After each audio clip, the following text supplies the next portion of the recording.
तो class 12th की chapter number 3 का पहला क्वेश्चन करना गया बोल रहा है, क्या बोल रहा है, इन द मैट्रिक्स ए, ये मैट्रिक्स ए का दिया गया अपन को, ये दिए गए हैं इसके अंदर, ठीक है। तो पहला पार्ट इसका बोल रहा है द ऑर्डर ऑफ मैट्रिक्स। देखो अगर आपने मेरा इंट्रोडक्शन पार्ट देखा होगा तो वहाँ मैंने आपको बताया था कि ऑर्डर कैसे निकालते हैं मैट्रिक्स के। अगर नहीं देखा तो ज़रूर जाकर उसको देख लो, प्लेलिस्ट मैंने ऑलरेडी उसकी बना दी है, नहीं तो आपको लिंक डिस्क्रिप्शन में मिल जाएगी, वहाँ से जल्दी से चेकआउट कर लो। उससे आपको ये पहला क्वेश्चन बहुत ही आसानी से समझ आए। तो कैसे अपन ऑर्डर ऑफ मैट्रिक्स निकालते हैं मैं बताता हूँ, फिर से बता देता हूँ, कोई दिक्कत नहीं। अपन को क्या करना है, पहले भी जब भी आपको बोल दे कि ऑर्डर ऑफ मैट्रिक्स निकालो इस इसका, ठीक है, इस मैट्रिक्स का, तो अपन क्या पहले स्टेप क्या होगी, जितने भी इसके अंदर एलिमेंट्स उसको काउंट कर लेंगे। तो कितना है 1 2 3 4, इधर भी 4, इधर मतलब 12 है। तो अपन क्या लिखेंगे 12 है, 12 एलिमेंट्स है इसके अंदर, ठीक है। तो 12 एलिमेंट्स अपन लिख देते हैं, ठीक है, 12 एलिमेंट्स। फिर क्या अपन क्या लिखते हैं, the possible orders of matrix, ठीक है, पॉसिबल ऑर्डर ऑफ मैट्रिक्स ये लिख दिया। उसके बाद 12 है, अपन को क्या देखना है, 12 किसके किसके टेबल में आता है। पहला आता है 1 क्रॉस 12, इसको क्रॉस पढ़ेंगे ना कि इनटू या मल्टीपल का साइन नहीं, इसको क्रॉस पढ़ते हैं। इसका मतलब ये है कि इसके अंदर एक रो है और 12 कॉलम्स है। इसी तरह फिर क्या आएगा 2 किसके और 12 किस में आता है, 2 क्रॉस 6 है, इसका मतलब है 2 रोज है और 6 कॉलम्स है। इसका फिर दूसरा करते हैं, किस में आएगा, 3 क्रॉस 4 में आएगा, मतलब क्या है 3 रोज है और 4 कॉलम्स है। इसी तरह किस में आएगा 6 क्रॉस 2 में।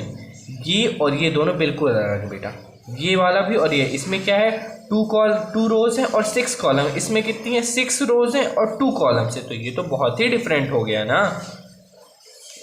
और एक आता है 4 3 में भी आता है, ये और ये भी अलग है। कैसे अलग है, इसमें बोल रहे हैं 3 रो है और 4 कॉलम है, इसमें बोल रहे हैं 4 कॉलम है और 3 रो है। तो ये दोनों तो बहुत ही डिफरेंट हो गए ना, ठीक है। और किस में 12 आए, और तो किसी में नहीं आएगा। और ये आ गया ये, तो ये आपको समझना पड़ेगा, ये वाला भी अलग है, ये वाला भी अलग है, और ये वाला मतलब अलग अलग है, सबका अलग कुछ अलग ही बता रहा है। ये क्या बता रहा है, ये बता रहा है कि इसके अंदर एक रो है और 12 कॉलम है। ये बता रहा है 2 रो है और 6 कॉलम है। इस पे बता रहा है 3 रो है 4 कॉलम है। इसी तरह सब ये रो बता रहे हैं, ये कॉलम बता रहे हैं, ठीक है। यहाँ तक क्लियर है। अब इसके नेक्स्ट पार्ट में अपन लोग चलते हैं।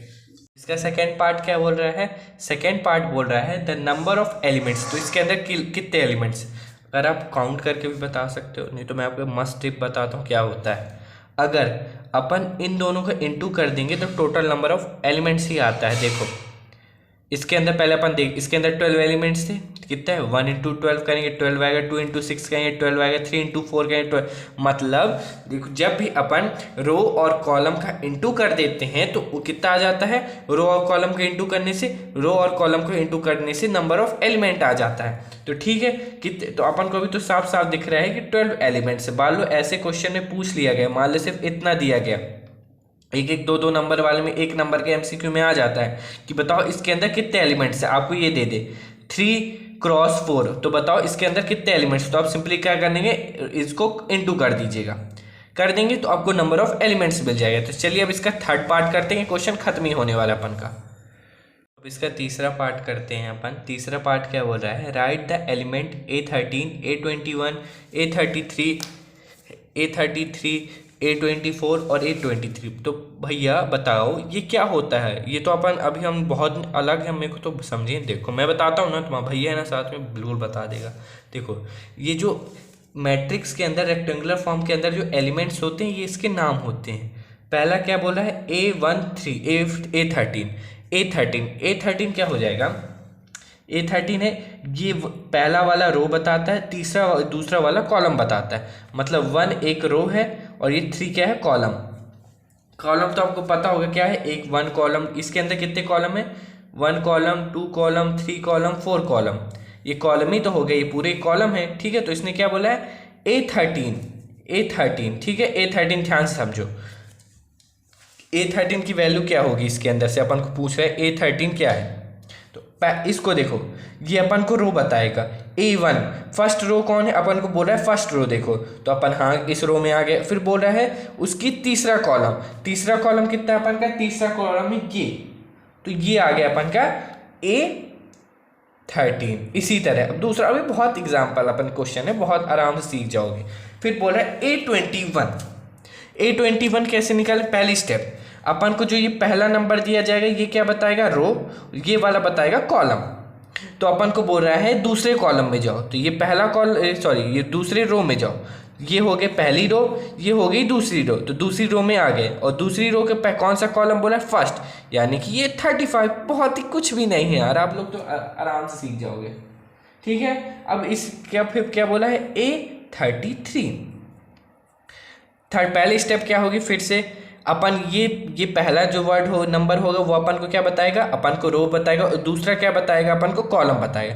तो क्या है, पहला 3, मतलब बोल रहे थर्ड रो में जाओ अपन, तो ये हो गई अपन की फर्स्ट रो, ये हो गई अपन की सेकेंड रो, ये हो गई अपन की थर्ड रो में अपन पहुंच गए। फिर उसके बाद बोला है थर्ड रो का कौन सा कॉलम बोल रहा है, थर्ड कॉलम ही बोल रहा है, तो यानी कि ये फर्स्ट कॉलम हो गई, ये सेकेंड, ये थर्ड, ये आ गया अपन का -5। ठीक है, यहाँ तक क्लियर है। अब दूसरा क्या बोल रहा है, दूसरा वो बोल रहा है A24। पहली स्टेप क्या होगी, पहली स्टेप होगी कि ये पहला नंबर क्या बताएगा अपन को, पहला ये नंबर ये बताएगा रो, और दूसरा क्या बताएगा अपन को, कॉलम। तो क्या बता रहा है, सेकंड, ये दूसरा बताया सेकंड रो में। चलो ये होगी अपन की फर्स्ट रो, ये आ गया अपन सेकंड रो में। सेकंड रो का बता रहा है कौन सा कॉलम है, कॉलम है ये फोर्थ, ये हो गया फोर्थ, यानी कि 12।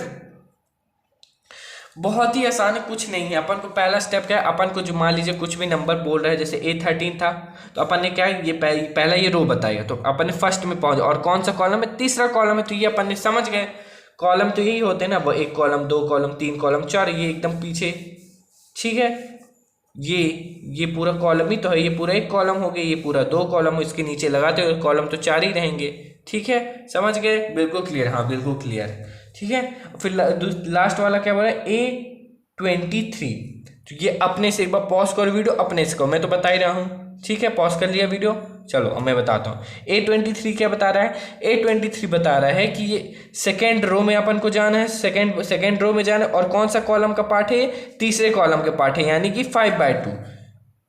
ये बहुत ही आसान था, कुछ भी नहीं था इस क्वेश्चन में। अब ध्यान से एक बार, जो भी कहीं नहीं समझ में आया होगा वीडियो रिवाइंड करिए, आराम से देखिए, बहुत ही आसानी से मैंने समझाया। एक बार चलो फिर से एक बार चीज़ें बता देता हूँ। पहला अपन को बोला था ऑर्डर ऑफ मैट्रिक्स, तो अपन पहले स्टेप कितने हुए, जितने इसके मैट्रिक्स के अंदर वैल्यू होंगी, मतलब एलिमेंट्स हुए, उसको अपन काउंट कर ले, 12 आ गए। फिर अपन क्या करेंगे, अपन को देखना है वो किसके किसके टेबल में आता है, वो जो अपन को इंटू मतलब जितने भी एलिमेंट्स थे उनको प्लस करने के बाद अपन को जो भी पता चला कितने एलिमेंट्स है उसको बताना है अपन कौन कौन से टेबल, तो अपन ये बन गया अपन का पॉसिबल ऑर्डर ऑफ मैट्रिक्स। फिर बताएगा कि नंबर ऑफ एलिमेंट्स, मैंने आपको दोनों स्टेप बता दी थी। अगर आपको ये दे तो अपन काउंट भी कर सकते हैं। अगर आपको ये बोल दे कि सिर्फ एक ही पार्ट दे दिया जाए कि बताओ 3x4 में नंबर ऑफ एलिमेंट्स क्या होते हैं, तो 3x4 कर दोगे तो अपन का आराम से आ जाए।